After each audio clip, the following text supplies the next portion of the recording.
Jaya Radha Madhava Kunja Bihari.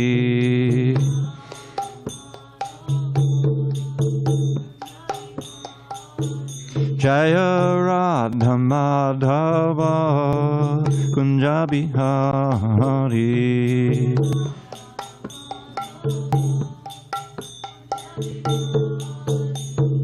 Gopi Janavallabha Girivaradhari.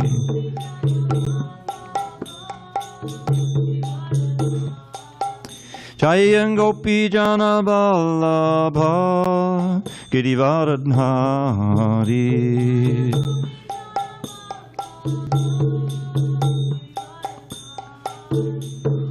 Yashodanandana Brajana Ranjana. Yashodanandana Brajana Ranjana. Yamuna Tiravanachari. Yamuna Tiravanachari.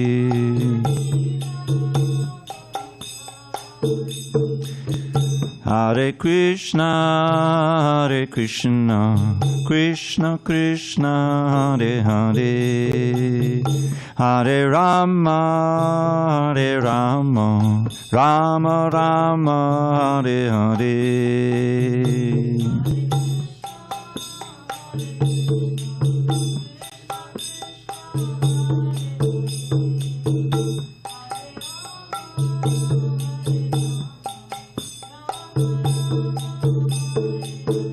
Hare Krishna, Hare Krishna, Krishna Krishna, Hare Hare, Hare Rama, Hare Rama, Rama Rama, Hare Hare.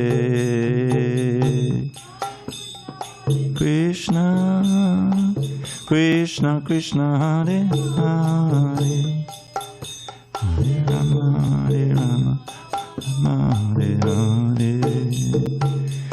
Jaya Radha Madhava Kunja Bihari.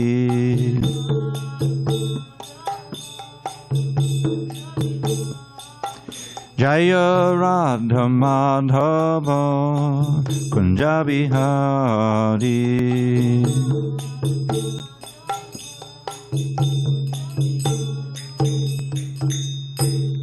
Jai Om Vishnupad Paramahamsa Paravajakacharya Ashtotar to the Sri Srimad Divine Grace Srila A.C. Bhaktivedanta Swami Prabhupada Ki Jai. ISKCON BBT Founder Acharya Srila Prabhupada Ki Jai. Jai Om Vishnupad Paramahamsa Paravajakacharya Ashtotar to the Sri Srimad Divine Grace Srila Bhakti Siddhanta Saraswati Thakur Ki Jai. Ananta Koti Vaishnavinda Ki Jai. Namacharya Srila Haridas Thakur Ki Jai. Srimad Bhagavad Gita Ki Jai. Samaveda Bhaktavrinda Ki Jai. All glories to the assembled devotees. All glories to the assembled devotees. All glories to the assembled devotees. All glories to Shri Guru and Gauranga. Okay. Om Namo Bhagavate Vasudevaya.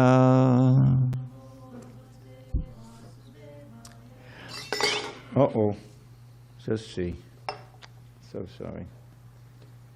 Om Namo Bhagavate Vasudevaya. Om Namo Bhagavate Vasudevaya. Om Namo Bhagavate Vasudevaya.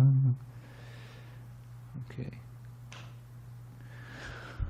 On this 11th day of December 2024 in San Diego, we're reading from Srimad Bhagavad Gita as it is, translation and commentary by His Divine Grace A.C. Bhaktivedanta Swami Prabhupada. And we are in chapter 16, entitled The Divine and Demonic Natures. And we will be chanting the verse on page 615. Okay. Now yesterday, we chanted the first verse, so I think we'll chant the second verse. but I'll read the translation to all three of them. And this is a very special day. This is the anniversary of the day in which the Bhagavad Gita was originally spoken 5,000 years ago, called the Advent of the Gita, or Gita Jayanti. We celebrated it last Sunday because we had more people can come on that day. Okay, thank you for this. I'm sorry about maybe I messed up. Yeah, you should actually go in the back and get a couple of those red cloths, and it'll be quicker that way. Okay. All right. Thing is, if I don't have one of you here, we're not going to have much chanting. So one of you stay back. You got to show him where the. Yeah, he'll find it.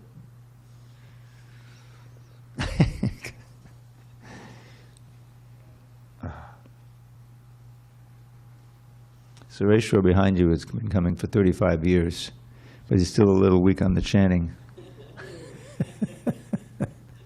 Very dedicated Vaishnava. Okay.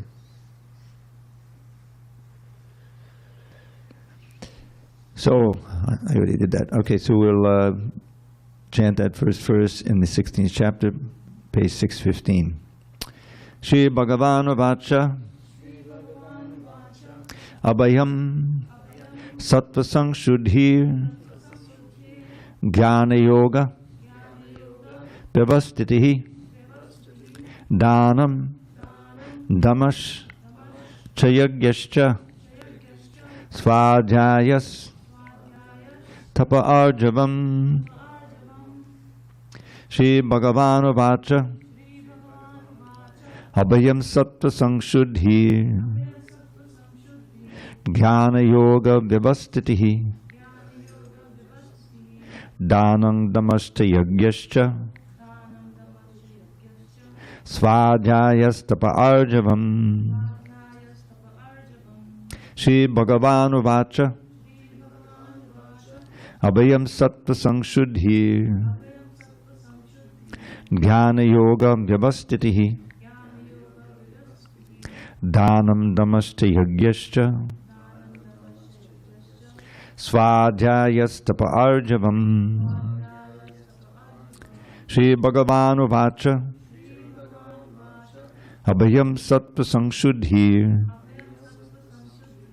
Jnana Yoga Vyavastitihi Dhanam Damashta Yagyascha Svadhyayas Tapa Arjavam. Shri Bhagavan Vacha Abhayam Sattva Sangshuddhir Jnana Yoga Vyavastitihi Dhanam Damashta Yagyascha Svadhyayas Tapa Arjavam. Shri Bhagavan Vacha Abhayam Sattva Sangshuddhir Jnana Yoga Vyavastitihi Dhanam Damashta Yagyascha Svadhyayas Tapa Arjavam. Bhakta Chad. Shri Bhagavan Vacha Shri Bhagavan Vacha Abhayam Sattva Sangshuddhir Abhayam Sattva Sangshuddhir Jnana Yoga Vyavastitihi Jnana Yoga Vyavastitihi Dhanam Damascha Yagnascha Dhanam Damashta Yagyascha Svadhyayas Tapa Arjavam. Svadhyayas Tapa Arjavam. Okay, I'll read the meanings to that first verse and then I'll read the translation. Shri Bhagavan Vacha, the Supreme Personality of Godhead, said, Abhayam, fearlessness, Sattva Sangshuddhihi, purification of one's existence, Jnana, in knowledge, Yoga, of linking up, Vyavastitihi, the situation, Dhanam, charity, Damaha, controlling the mind, Cha, and Yagyaha, performance of sacrifice, Cha, and Svadhyaya, study of the Vedic literature, Tapaha, austerity, Arjavam, simplicity. Okay, so I'll read the translation. The Supreme Personality of Godhead said, fearlessness, purification of one's existence, cultivation of spiritual knowledge, charity, self-control, performance of sacrifice, study of the Vedas, austerity, simplicity, nonviolence, truthfulness, freedom from anger, renunciation, tranquility, aversion to fault-finding, compassion for all living entities, freedom from covetousness, gentleness, modesty, steady determination, vigor, forgiveness, fortitude, cleanliness, and freedom from envy and from the passion for honor. These transcendental qualities, O son of Bharat, belong to godly men endowed with divine nature. Now, Mahima, you're going to help me out a little bit here. I'm sorry? Let her tell me, because it's simplicity. What page?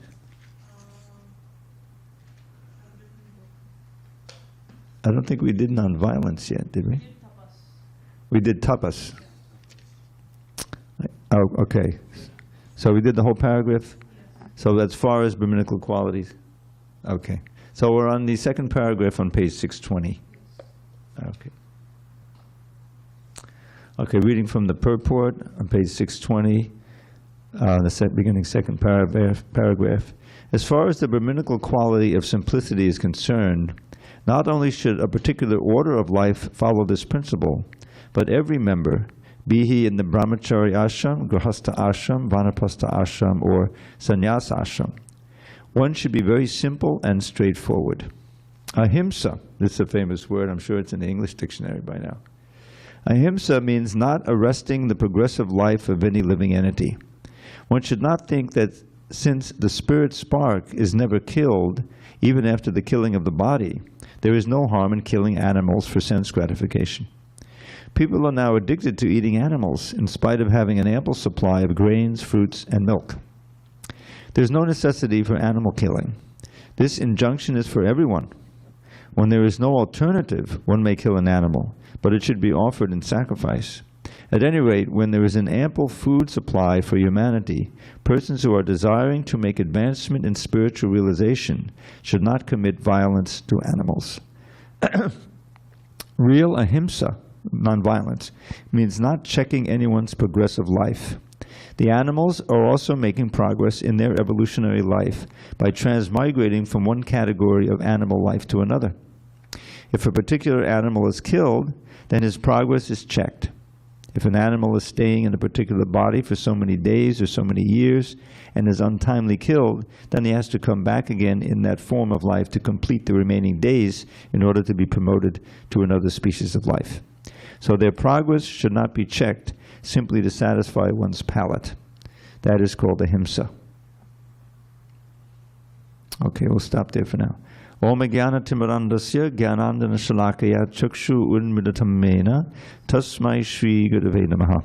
I was born in the darkest of ignorance, but my spiritual master Srila Prabhupada opened my eyes with the torchlight of knowledge. I offer my humble obeisance to him and all members of Sri Parampara. So just to put this in context, Krishna is speaking now in the 16th chapter. The title of the chapter is The Divine and Demonic Natures. So these first three verses deal with the divine nature. He's describing all positive qualities. All of them I've read. You can see are, something that we would want to try to have if we could. Purification of our existence, cultivation of spiritual knowledge, self-control, charity, study of the Vedas. And now he's come to the point of describing, and it gets down in the list here, and we have ahiṁsā, and truthfulness, freedom from anger, renunciation, tranquility, aversion to fault-finding.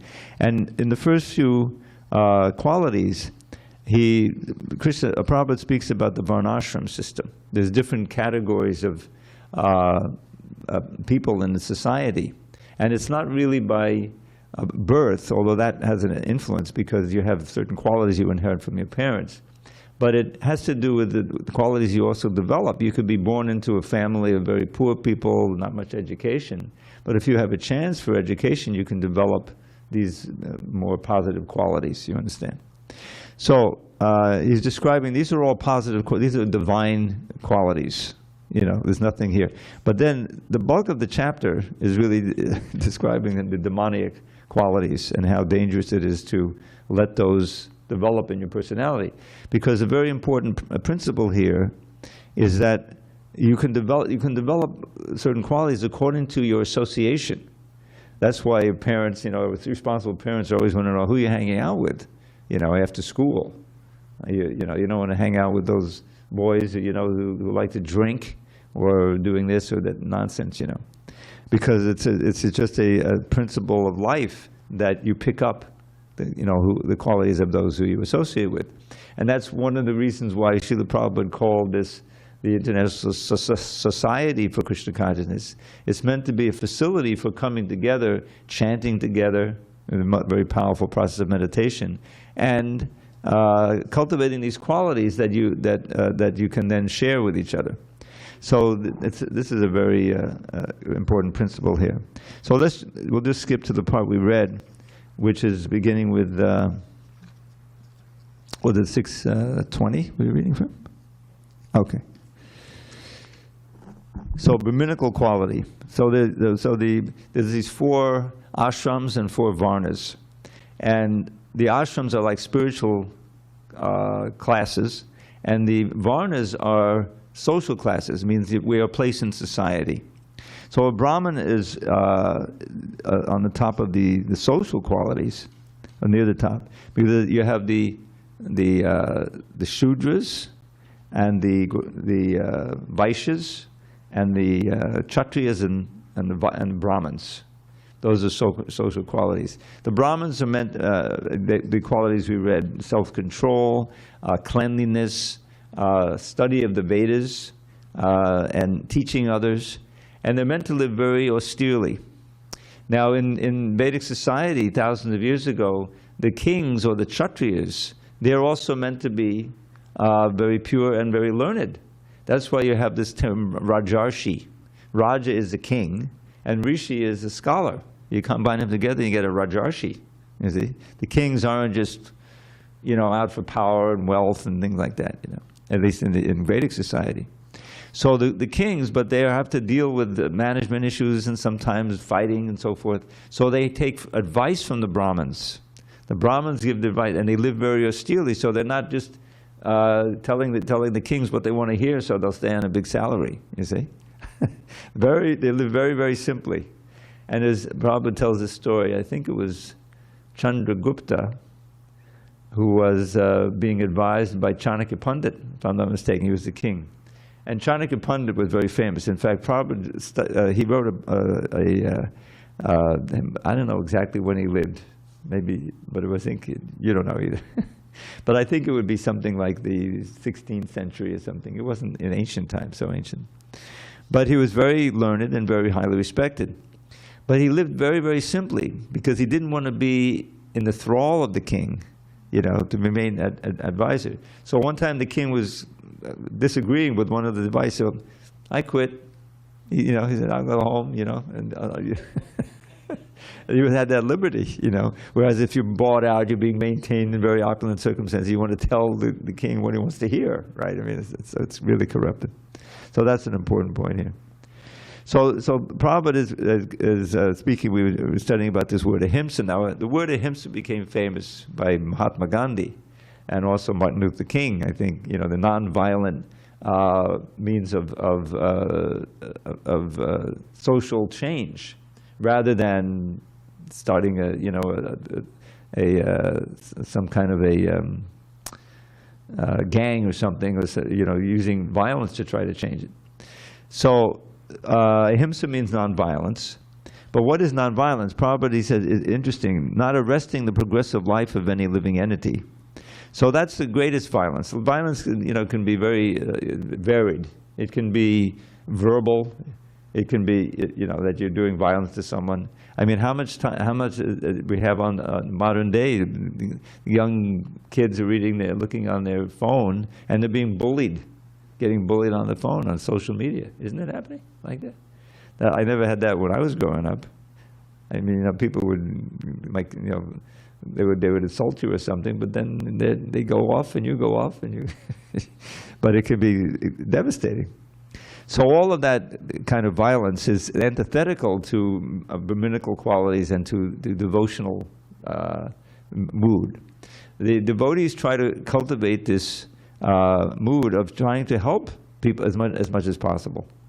In fact, they have this idea of how, of being a sadhu. There's a description of the word sadhu is also, I'm sure, in English language.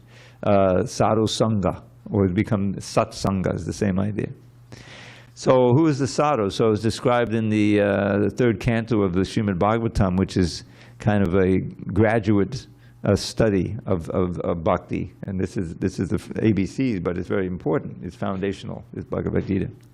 So an incarnation of Krishna named Kapila, he's teaching his mother the importance of sadhu sangha, of associating with a sadhu. So the first question, well, who is a sadhu? Well, how do I recognize him? So he has this verse, Tatikshava karunika suridak sarvadehidam ajata shatravak shanta sadhavak sadhabhushana. These are kind of the characteristic ornaments, character ornaments of a sadhu. First of all, he's very tolerant. In other words, if someone looks a little crooked at you and immediately you get enraged, that's the opposite of sadhu, of tolerance. And the second quality is very merciful, because he'll say in the next verse describing that the ideal sadhu is a devotee of Krishna, because he's very dedicated to giving that treasure of Krishna consciousness to others, and that's the mercy. But classically, there's resistance, especially in the modern age. So you have to be tolerant. And the perfect example of that was Jesus Christ. He was also a preacher of God consciousness, and he wouldn't stop. And so the crucifixion. But even on the crucifixion, he said, "Forgive them, Father." He wasn't showing any anger. So, and Suridak Sarvadehinam, the friend of all living entities. Now, Prabhupada brings that up here, that animal killing is totally unnecessary. In this culture, it's become super predominant. That's what you eat. I remember growing up as a kid. I didn't grow up in a devotee family. I grew up in a regular Western family. And it got to the point where it really wasn't a meal unless there was some meat in it, right?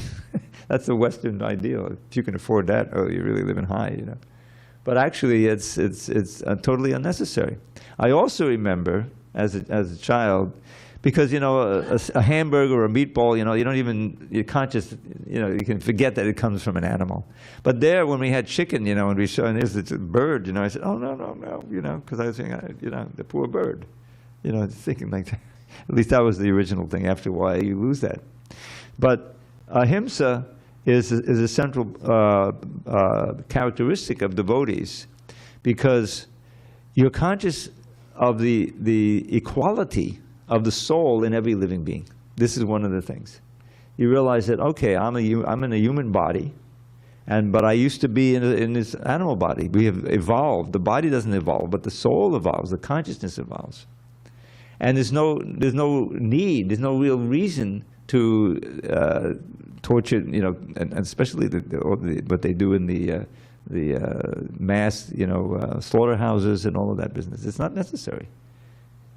I was a vegetarian before I even heard about Krishna consciousness, for health reasons, But when I became, and the thing is, it helps you to be more receptive to the philosophy of Krishna consciousness, and there's a verse about that.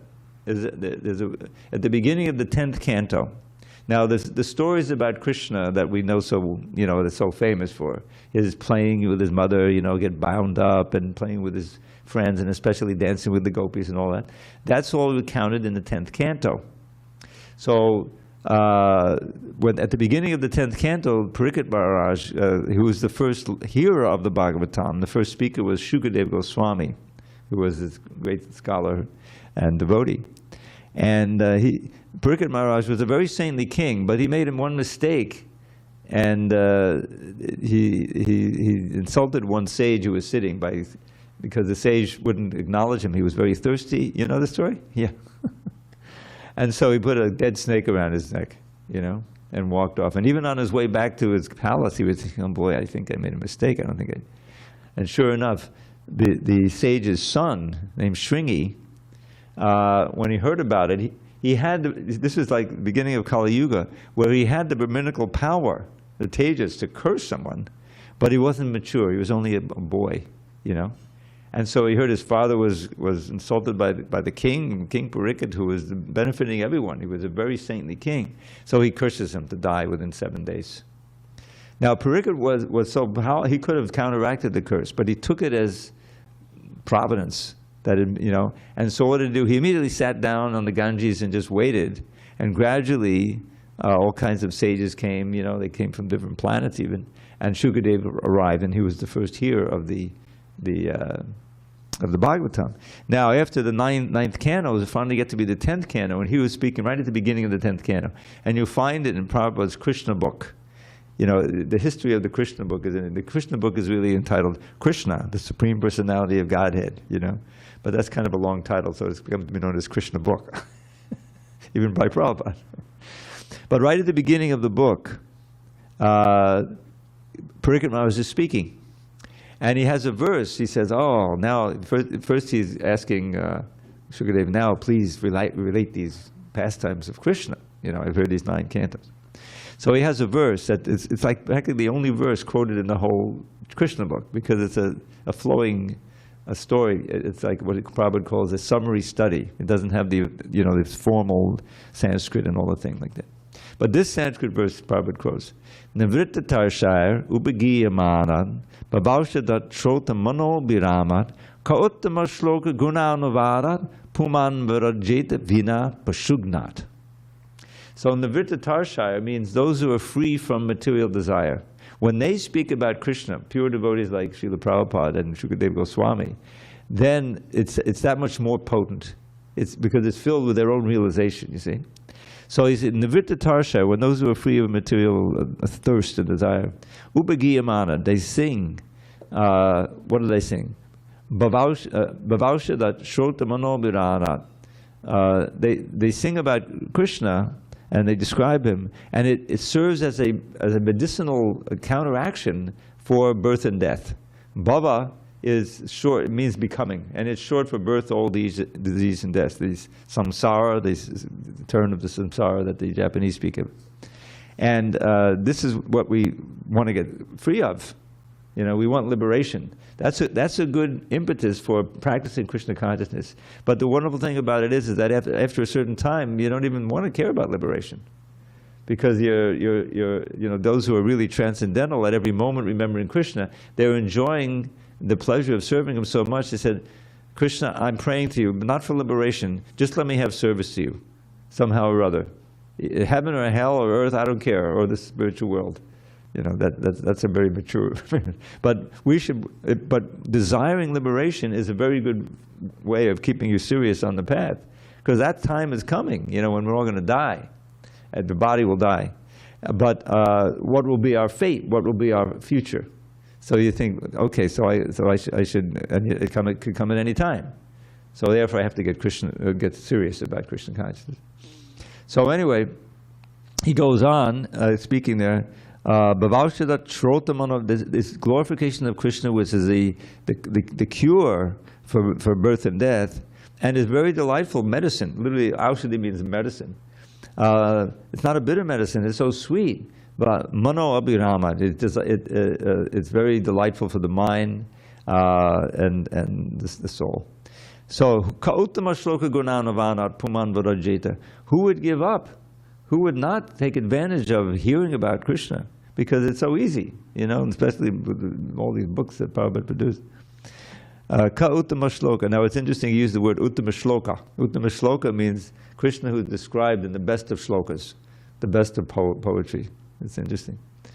Guna anubhava, description of his qualities, pastimes. Who would reject that or give it up? Ka uttama guna puman virajeta vina pashugnat. Who would give it up? Those who are eating meat. Pashugna literally means the slaughterers of animals, you know. And it also has the other meaning of meaning those who are killing their own soul, meaning that they're giving that up and instead opting for trying to merge into the Brahman, impersonalism. That's another kind of spiritual death. It's not permanent, but eventually you fall down from there. And it's not a secure position because you're not in your original position. We all have a spiritual form, a spiritual life, you know. But merging in the white light is the only advantage is no more birth, no more death. But that's a negative thing. Is not sufficient to keep you satisfied yet. Then you come back down. So we want to become so giving up meat eating and no meat, fish, or eggs is important to maintaining our enthusiasm to practice Krishna consciousness, hear Krishna consciousness, and that's one of the things that you vow when you take initiation. There's 2 vows, to not indulge in illicit sex, meat eating, gambling, or intoxication, and chanting 16 rounds a day. And if you maintain those 2, then you can stay on the path nicely. Okay. And then the word satyam. Then we read this. I don't think we read that paragraph. I'm going to read from there to the end of the purport. Satyam. So that's satyagrahi. I mean, didn't that become famous? I mean, there's something of that, I think, with Mahatma Gandhi. So satyam means truthfulness. This word means that one should not distort the truth for some personal interest. In Vedic literature, there are some difficult passages, but the meaning or the purpose should be learned from a bona fide spiritual master. That word purpose actually should be purport. This is the whole thing. I've been working as an editor, and I discovered that sometimes this word purpose appears when it seems like what Prabhupada meant was purport. So I looked it up in my not online, but digital Oxford English Dictionary, which I have. And sure enough, in the Oxford, the word purpose is sometimes used to mean meaning, rather than what we usually understand as purpose. But only in English. So American English, it doesn't work. So that probably should be purport. The meaning, or the purport, should be learned from a bona fide spiritual master. That is the process for understanding the Vedas. Shruti means that one should hear from the authority. One should not construe some interpretation for his personal interest. There are so many commentaries on the Bhagavad Gita that misinterpret the original text. The real import of the word should be presented. Words. The real import of the word should be presented, and that should be learned from a bona fide spiritual master. Akrodha means to check anger. Even if there is provocation, one should be tolerant. For once one becomes angry, his whole body becomes polluted. Anger is a product of the mode of passion and lust. So one who is transcendentally situated should check himself from anger. Now, interestingly, about anger, there are 2 verses in the 2nd chapter. The 2nd chapter is said to be like the summary of the contents of the book. And it's remarkable. You read those and you can relate to them because we've all seen it happen. It says, Dhyayato vishyan punksa sangas teshu bhajayate. Sangat sanjayate kama krodo vijayate. Krodo bhavati sammoha smriti vibrama smriti brangshad buddhinashat punashati. So he's describing there how if one meditates too much and thinks of the objects of the senses, then you're going to get attached to them, you see, naturally. Dhyayato vishayan pungsad. Vishaya is the opposite. The dhyayato is like from dhyana, means meditating. Dhyayato vishayan. If you're meditating on vishayan pungsa, a human being, sangas teshu badayate. Then you get sangha. Sangha means association and attachment. It's very interesting because from association with pleasurable things, you'll get attached. So this is something in the Sanskrit language. The result of something and the process of getting to that result are often the same word. The word gati. Gati commonly means the goal, but it also means the means to the goal. It's interesting. So this word sangha means association and attachment. So from meditating and perceiving it, I always bring it as an example the advertising industry, right? It's a science. How they can impart in you a desire just by you driving by some billboard or something, And they also have this whole thing, I don't know if they're still doing it, but subliminal advertising. They used to do in the movies. where they'll have like a second of, Coca-Cola come on the screen. You're not even conscious of it, but it's there, Suddenly you say, boy, I'm having an uncontrollable, let me go to get a Coca-Cola. Right? It's a whole thing. I don't know if there's a law against that, maybe there's. But the whole point is that by perception, and especially meditating, focusing on something that's attractive, then you'll get more attracted, and it'll increase your desire. So from that sangha comes kama. Now kama commonly means lust, obviously, Kama Sutra, sex desire. But it means more than that. Anything that is very attractive and that you're almost can't control your attraction for it. That's kama. So, Haribol, something happening? Okay. Okay, no problem. So then what happens? Kama krodha vijayate. And the reason I bring it up because krodha means anger. And this is what the whole idea here is. It's a bit freedom from anger.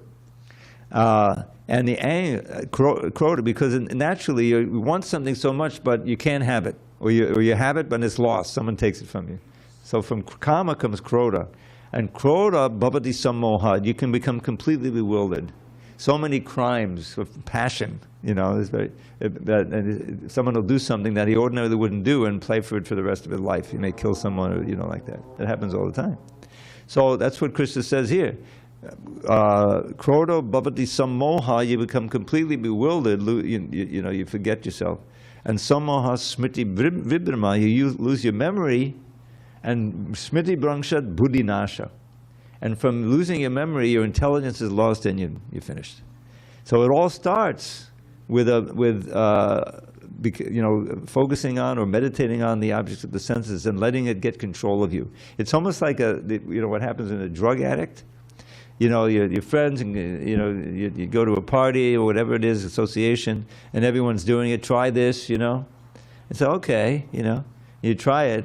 And after you say, oh, that was really great, whoa, I was flying high. And before you know it, you have to have it, right? but it becomes, it can destroy your life. So many drugs, I don't have to describe it, it's in modern age. It's so dangerous. So best to cut it off at the beginning. Don't meditate on the object of the senses, meditate on Krishna. That's the whole point, is that he can attract you and save you from the degradation. And that's exactly what happens when you become Krishna conscious. So then Prabhupada's talking here about truthfulness. That's so important because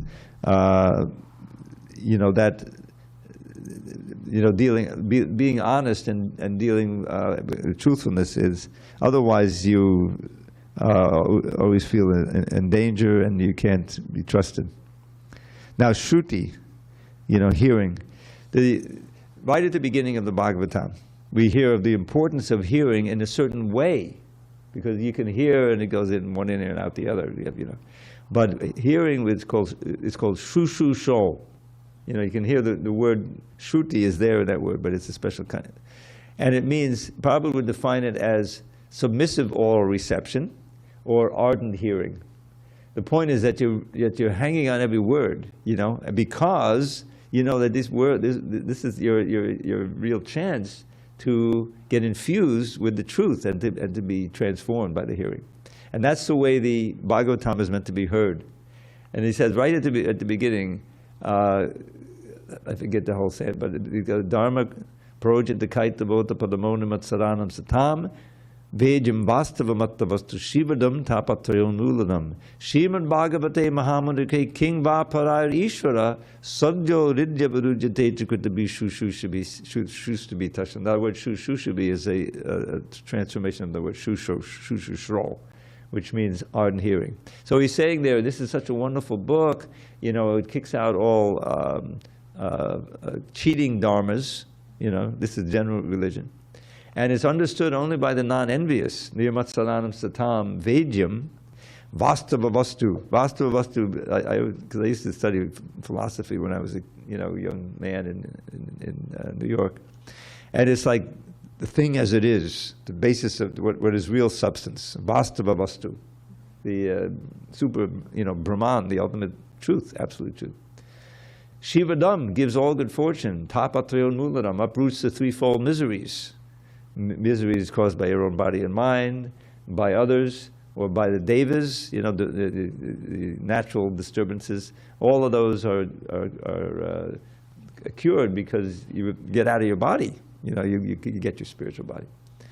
Srimad Bhagavate, it's called the Srimad Bhagavatam, the beautiful book about the Bhagavan. That's the pinnacle of all the Vedic writings. That's what it is.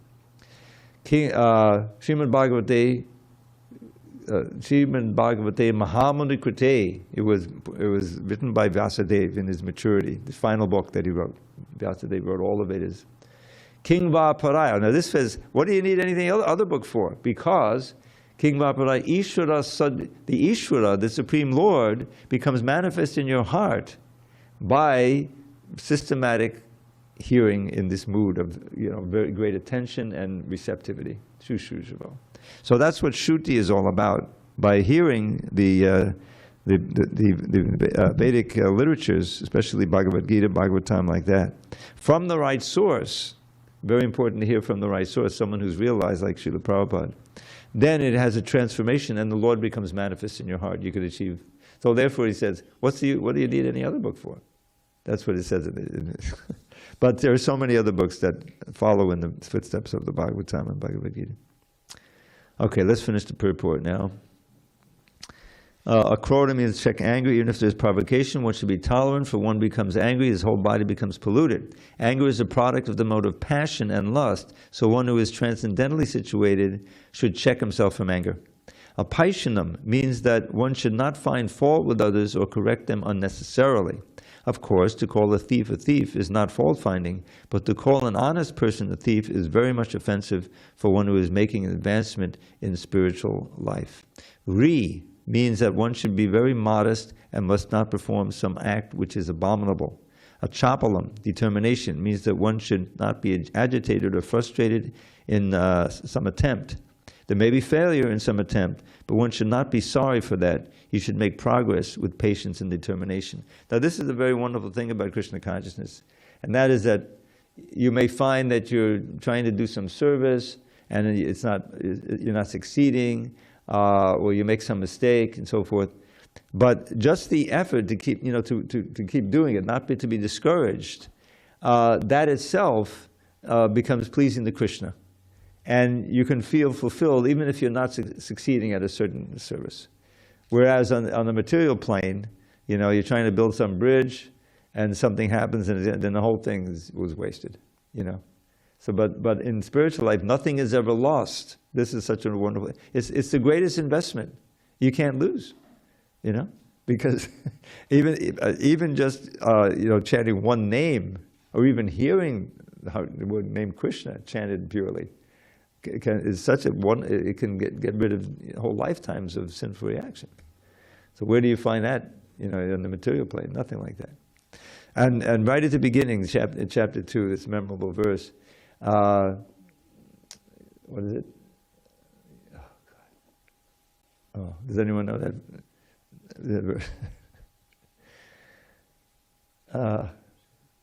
In this endeavor, there's no loss or diminution, and even a little advancement on this path can protect from the most fearful type of danger.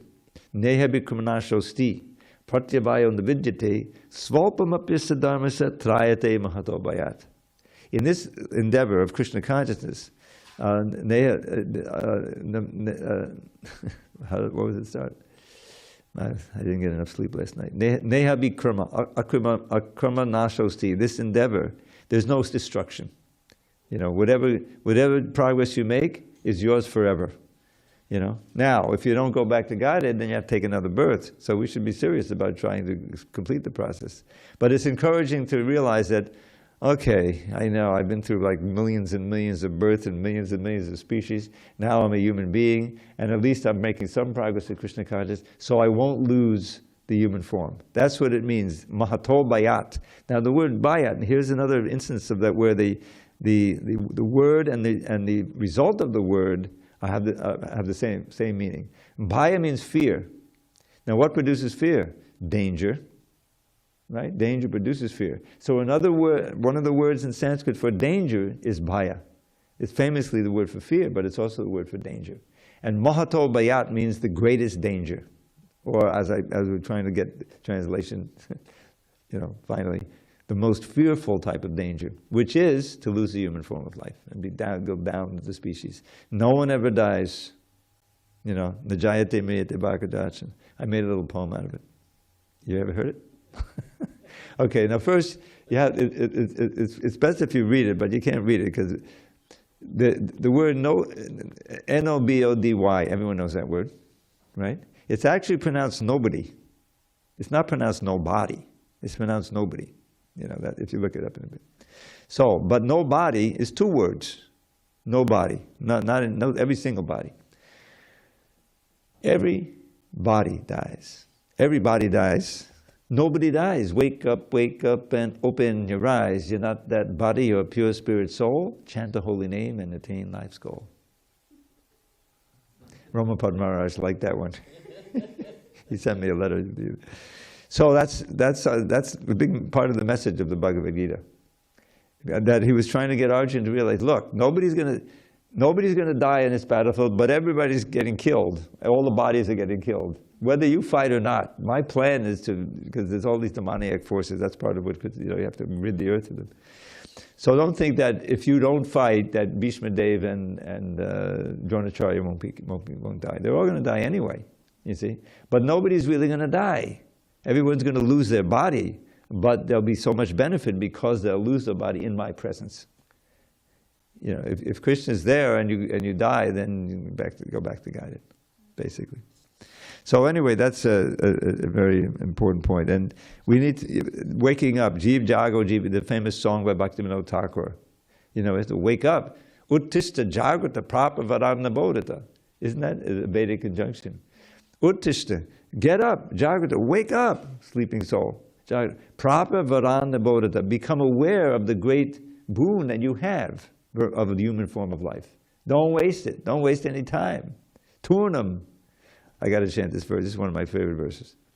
In the 11th canto, I think it's the Bhagavad Gita. I'm going to look it up. So it says, Labdva sudurlabhamidam bahusambhavante manusham artadam anityam apir dira turnam miteta napateda numityavad nikshesaya vishaya karusarvatakshan. So it starts out, Labdva, you have attained. Sudurlabham, very difficult to attain. What? After many, many births, human form of life. Manusham, which is artadam. Artadam means it can give you the actual goal, the most valuable thing in life, which is returning to Godhead and be reinstated in your original spiritual form. That's the whole goal, love of God. But it's not permanent. Time is going, is expiring on the body. This body's talking. Anityam. It's not eternal, the body itself. So you have to be sober-minded and think about, how should I invest the most valuable thing I have, which is my time? You see? So it says, turnam, immediately. Don't waste any time.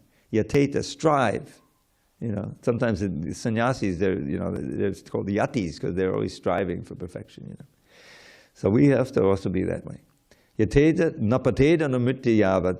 As long as your body hasn't fallen down and died, as long as you have life in your body, you should work for this. Anumrityu means, but death is always over your shoulder. It's following you. It's anu. So just be aware of that.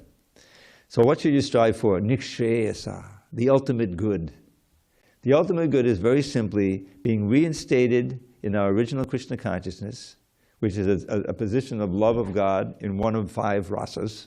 We don't know what it may be, but we can discover that. And return home back to God, to our original home. That's the ultimate goal. Liberation is included in that. It's not that liberation is the final goal. That is a byproduct of pure devotion. So this is what Krishna is encouraging us to strive for. Nikshayasa. Shreyas is ultimate good, and Nikshayas is the ultimate good. You see, Nikshayasaya. Vishaya Karusarvata. Because after all, in all those other bodies, you've had all these Vishayas. You've already experienced it, been there, done that. Don't try for sense gratification, which will just get you another gross body, another term in prison, basically. So that it's an injunction, it's an order, very important. And this movement is like based on that kind of philosophy. All right, let's finish the purport here. So, did we do Kshatriya yet? Tejas, we didn't. All right, we're on Tejas, I think, right? Chapalam we did, determination. Yeah. The word Tejas, this is in the middle of page 621.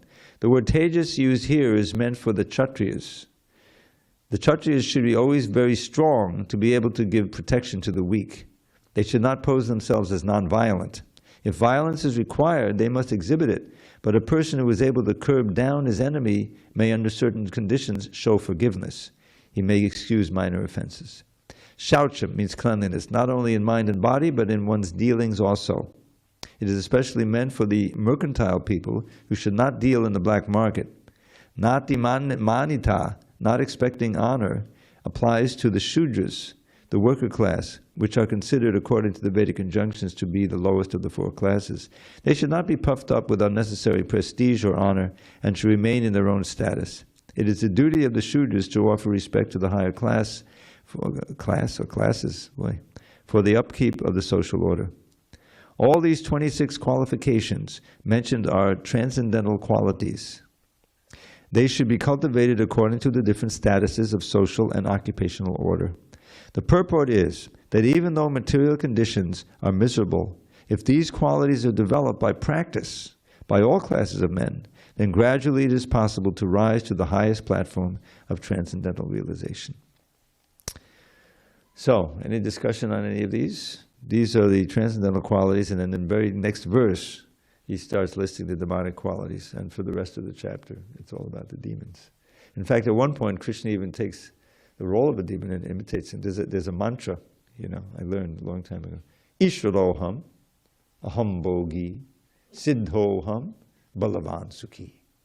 This is like what the demons are. I am the Ishvara, I am God. Like think of Hiranyakashipu. Ishvaroham, I am the enjoyer, aham bogi. I am perfect, siddhoham, balavan sukhi. I am perfect, powerful, and happy. No way. So we'll read that verse eventually. Okay, so we have a few minutes. So I've been remiss. I haven't given many poems in the last few. So I'll fill up the next 2 or 3 minutes. So we should never neglect the Shikshastika. So I'll give you the first verse of the Shikshastika, 8 verses of instruction on the holy name by Lord Chaitanya Mahaprabhu. Now he didn't write these all at once as an ashtaka. That's why there's no 9th verse. But he wrote them at different times, different places, and they were collected by Rupa Goswami in his Padyavali, which is his nectar verse file. There's almost 500 verses in there. Or maybe almost 400. It's pretty big. So anyway, the first one goes like this, and it's like foundational. Cheto darpanamarjanam bhava mahadavagni nirvapanam shreyakaidavachandrika vatadanam vidyavadhu jivanam. Anandam pradivardhanam pradipadam purnamita swadanam sarvatmasnaparam param vijayate Shri Krishna Sankirtanam.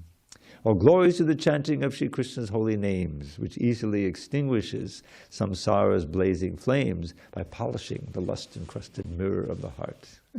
That chanting is the waxing moon that knows the secret art of causing the white lotus of good fortune to unfurl its petals far and wide throughout this bleak and blighted world. Of transcendental knowledge which will take us to life's goal, the chanting of the name of Krishna is the life and soul. The ocean of ecstatic bliss floods far beyond its bounds wherever Krishna's merciful and mystic name resounds. Indeed, whenever Krishna's names are sung in congregation, at every step one tastes a joy that knows no limitation. So hear with great attention as I earnestly request, please chant Shri Krishna's holy names and be supremely blessed. The soothing nectar of the names will bathe your consciousness, bestow pure love for Krishna, and eradicate distress. So the whole Hare Krishna movement is based on this. I wrote an article many years ago. We had a magazine, which is not so well known now, called Back to Godhead magazine. It's still going. Not a monthly anymore, bi-monthly. But it was all about the first verse of this Shikshastika. Just write to me at Dravida108@gmail, and I'll send you that article. Oh yes. Nam namakari bahudani jasarva shaktis tatrapitani yamitak smaranena karaha. Etadushita vakripa bhagavan mamapi durdaiva samiha janinanuraga. Krishna, Govinda, and Keshava too, your names have no end, and in each of them you have invested your potencies, leaving none out. Whenever we want, we can chant them without the slightest restriction of time or of place. O Lord, who can fathom your infinite grace? But I am so wretched, devoid of all shame, that I haven't developed a taste for your name. Trinada visunichena, Tadora pisahishnuna, amanina manadena, kirtaniyak sadaharihi. More humble than the blade of grass, more tolerant than a tree. To think all praise belongs to others, none belongs to me. Such qualities attract the Lord to bless one with the power to chant his name incessantly until the final hour. Nadanang najanang nasundarim kavitam va jagadish kamaye. Mama janmani janmani sware bhavata bhaktida hoitaki tvahi. Wealth and women, followers, the fruits of mundane piety, liberation from this world of limitless anxiety. For me, O Lord, these common goals have not the slightest worth. Let me serve you purely now and in each future birth. Ayanandatanuja kingaram patitam ma vishame bhavambudo. Kripayata papada pankajas tadadhuli sadasham vichindaya. Your servant for eternity, I lost my true identity and fell into this horrid sea of birth and death, O Lord. O Nanda's son, please hear my plea. By your sweet grace consider me a speck of dust upon your lotus feet forevermore. Now there are 1, 2, 3 more, but we don't have that many minutes. So maybe after the kirtan. All glories to Srila Prabhupada. Hari Hari Bol.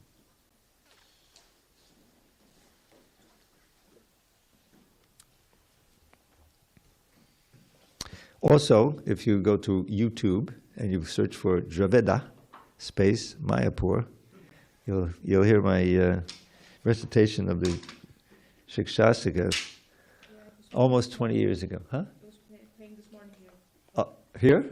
Yeah. Really? Oh boy. I have to try to stop that. Yeah, it wasn't even planned. That was kind of spontaneous. I can tell you the story about it next time. All right, we'll start for Monday. Dumbo, Darpa.